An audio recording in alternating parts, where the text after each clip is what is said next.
ፊልሙ የሚጀምረው ፓኪስታን ውስጥ እስር ቤት ውስጥ ነው። ሳሚያ የተባለች ጎበዝ ጠበቃ ወደ እስር ቤቱ እየሄደችን ያለችው ይህንን ኬስ ከመውሰዷ በፊት በጣም ብዙ ሰዎች አስፈራርተዋታል። እሷ ግን የሰዎችን ወሬ ሰምታ ተስፋ መቁረጥ አልፈለገችም። ይሄ እስረኛ እዚህ እስር ቤት ውስጥ ለ22 ዓመት ቆይተዋል። እስር ቤት ውስጥ ከገባ ቀን ጀምሮ ከአንድ እስረኛ ጋር አውርቶ ድምፁ ተሰምቶ አያውቅም። የእስር ቤቱም ጠባቂ ወደዚህ እስረኛ ይዟት እየመጣ ተስፋ ቁረጪ፣ ይሄ እስረኛ ለ22 ዓመት አንድ ቀንም እኮ አውርቶ አያውቅም፣ አንቺም የሌሎቹ ጣፋንታ ነው የሚገጥምሽ አላት። እስረኛው የ30ዎቹ መጨረሻና የ40ዎቹ መጀመሪያ ዕድሜ ውስጥ ያለ ሰው ይመስላል።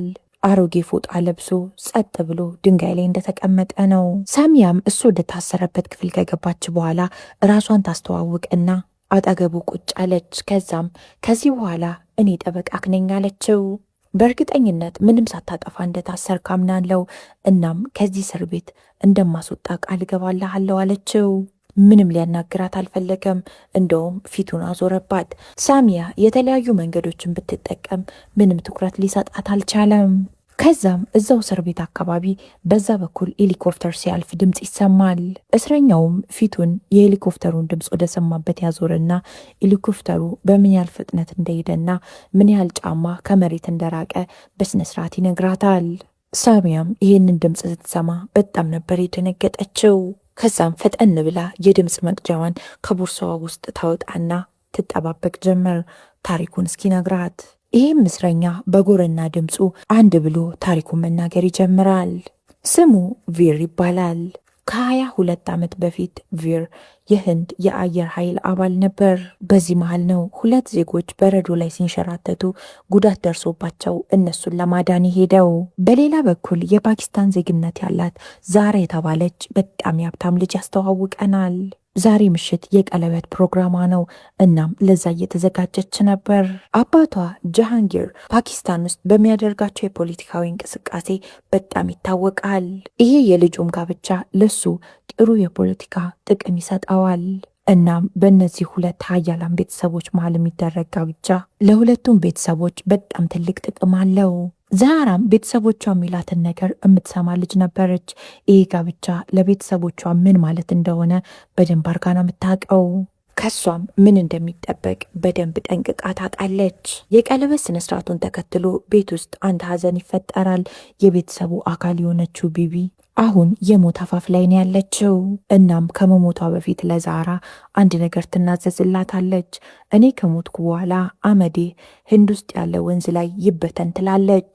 ዛራም የቢቢን ኑዛዜ ከሰማች በኋላ አታስቢ፣ እኔ ራሴ ነኝ ቃልሽን አክብሬ የህንድ ወንዝ ላይ አመድሽን መበትነው አለቻት። ቢቢ ይህንን ኑዛዜ ከተናዘዘች በኋላ ብዙም ሳትቆይ አረፈች። ዛራም ጉዞውን ወደ ህንድ ትጀምራለች። መንገድ ላይም ከበድ ያለ መኪና አደጋ ይደርስባትና እንደ አጋጣሚ ሆኖ ቪር አካባቢው ላይ ስለነበረ ሰዎችን ለማዳን በሄሊኮፕተር ይመጣል። እሱም ከነበረችበት የገደል አፋፍ ላይ ተሸክሞ ወደ ላይ የጎተቷት ሲያወጣት ዛራ ጭምቅ አድርጋ ይዛው ነበረ። በዚህ ሰዓት ነው አመዱን የያዘው ቦርሳ ወደ ታች የወደቀው። ዛራም ቦርሳው እያለች መጮህ ትጀምራለች። ቪርንም እየደጋገመች ቦርሳውን መልሰን እናምጣው እያለ ትጮህበታለች። እሱም ግራ ነበር የተጋባው። ከገደል አንስቻት መልሳ ወደ ገደሉ እንሂድ ትለኛለች ብሎ ማሰብም ጀመረ። ከዛም ተመልሶ ይሄድና ጭቅጭቋን ስላልቻለው አመዱን የያዘውን ቦርሳ ያነሳላታል። ህይወቷንም ካዳነላት በኋላ በጣም ተናዶላት አንቺ የሰውን ህይወት አደጋ ላይ ተጥያለሽ ለዚህ ለማይረባ ቦርሳ ብሎ ጮህባት። እሷም ስራዋን ስለምታቅ ጸጥ ነበር ያለችው። ዛራም የሚቀጥለው አውቶቢስ እስኪመጣ እየተጠባበቀች ነበር። እሱ በአውቶቢሱ ወደ ከተማ ለመሄድ አብሯት አውቶቢስ እየጠበቀ ነበረ። የሚቀጥለው አውቶቢስ እስከሚቀጥለው ቀን ጠዋት ድረስ አይመጣም። በዚህም ምክንያት ቪርና ዛራ ተገናኝተው ማውራት ይጀምራሉ። በመጀመሪያ ልታናግረው አልፈለገችም ነበር።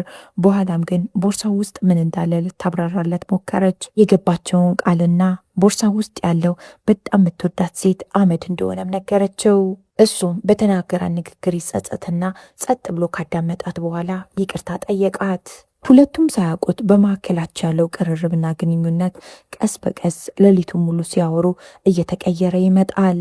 አውቶቡስም መጥቶ መንገድ ከጀመሩ በኋላ ቀደም ባለው ቀን በተፈጠረው አደጋ ድንጋጤው ስላለቀቃት ድንጋጤውን ሊያስረሳት ዘፈን ይዘፍንላታል።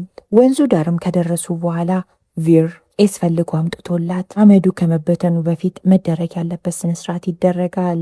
ከዛም ዛራ ከቪር ጋር አንድ ላይ ሆና የምትወዳትን ሴት አመድ ወንዝ ውስጥ በተነችው። እሷም ተመልሰ ወደ ፓኪስታን መሄድ እንዳለባት ስትነግረው እሱ ደግሞ እኔ እስካሁን ስረዳሽ ቆይቻለሁ፣ አሁን ደግሞ በምላሹ አንድ ቀን ስጭኝ ይላታል። እሷም እስካሁን ጥሩ ሆኖ አጠገቡ ሆኖ ሲረዳት ስለቆየ እሺ ብላ አንድ ቀን ልሰጠው ወሰነች። ቪርም ተወልዶ ያደገበትን ገጠር ሊያሳያት ይዟት ይሄዳል። ተወልዶ ያደገበት አካባቢ ያሉት ሰዎች በጠቅላላ ልክ እንዳዩት ነበር ያወቁት። በመጀመሪያ ህፃናቶቹ ናቸው ቪር መጣ እያሉ እየጮሁ እየተሯሯጡ ወደሱ የሄዱት። ሁሉም ዛራን ከጎኑ ሲመለከቱ ቪር እጮኛውን ይዞ መጣ የሚለው ወሬ ሁሉም ሰዎች ጋር ይዳረሳል። የቪር ቤተሰቦች ከሞቱ በኋላ ያሳደጉት ወላጆቹ በጣም ተናደውበት እንዴት ሳትነግረን አገባህ ብለው ዱላ ይዘው ነበር የመጡት። እሱም አረ ሚስቴ አይደለችም ከፓኪስታን የመጣች እንግዳዬ ነች ብሎ አስተዋወቃቸው። ቪርን እንደ ልጅ ያሳደጉት ቻድሪና ሳራስዋቲ ይባላሉ። ሳራስዋቲም በጣም ተደስታ ዛራን ጸጉሯን እየሰራቻት ነበር። በዚህ መሀልም ቪር እንዴት ህፃን ሆኖ ወደዚህ መንደር እንደመጣም ትነግራታለች። ቪርም ወዳደገበት መንደር ከመጣ በኋላ ምሽት ላይ ደስታቸውን ያከብራሉ። እናም እዚህ መንደር ውስጥ የሴቶች ትምህርት ቤት እንደሚገነባም ቃል ይገባላቸዋል። ከዛራ ጋር አንድ ላይ ሆነው የመሰረት ድንጋዩንም ያስቀምጣሉ። ሽቱ ሲበላ ሲጠጣ ሲጨፈር ያልፋል። የሚቀጥለው ቀን ቪርና ቻድሪ በጠዋት ከእንቅልፋቸው ተነስተው መነጋገር ይጀምራሉ። ቻድሪ አንድ ላይ እስከዛሬ ስለገነቡት ነገር እያነሳ ማውራት ይጀምራል። ቪር ደግሞ ገና ብዙ ይቀረናል፣ በዛ ላይ ደግሞ ሴት እህቶቻችን ትምህርት የሚያገኙበት መንገድ መፍጠር አለብን ይለዋል። እናም ከዚህ በኋላ ያለውን የስራ እድሜውን በጠቅላላ የእነሱን የትምህርት ሁኔታ በማስተካከል እንደሚያሳልፍ ቃል ገባለት። ከዛም ነገር ግን ህልሜን ሳላሳካ ብሞትስ ብሎ ደግሞ ማሰብም ጀመረ። ቻድሪም አንተ ብቻ የቻልከውን አድርግ፣ የቀረውን ሌላው ያረጋል አለው። ቪርም ዛራን ለመሸኘት ወደ አውቶቡስ ማቆሚያው እየሄዱ ነው። ነገር ግን ቀረብ እንዲለን ብለው በማሰብ ጫካውን ውስጥ ለውስጥ እየተጓዙ ነበር።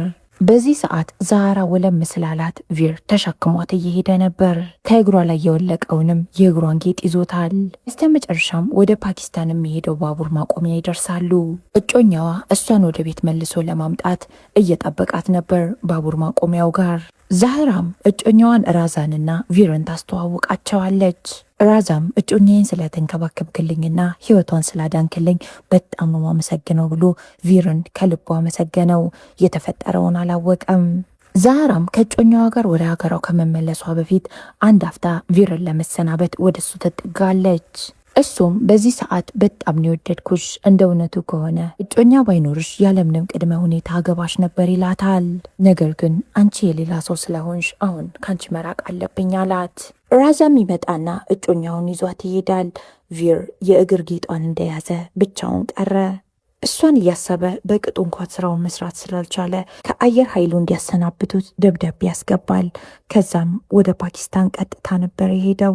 ወደ ፓኪስታንም ሲሄድ ራሱን የሚገልጽ ምንም አይነት መታወቂያም ሆነ እንዲያልፍ የተመታለት ወረቀት የለም። ሻቦ የምትባል ሴትም ተቀበለችው። ወደሚያርፍበትም ክፍል ተወስደዋለች።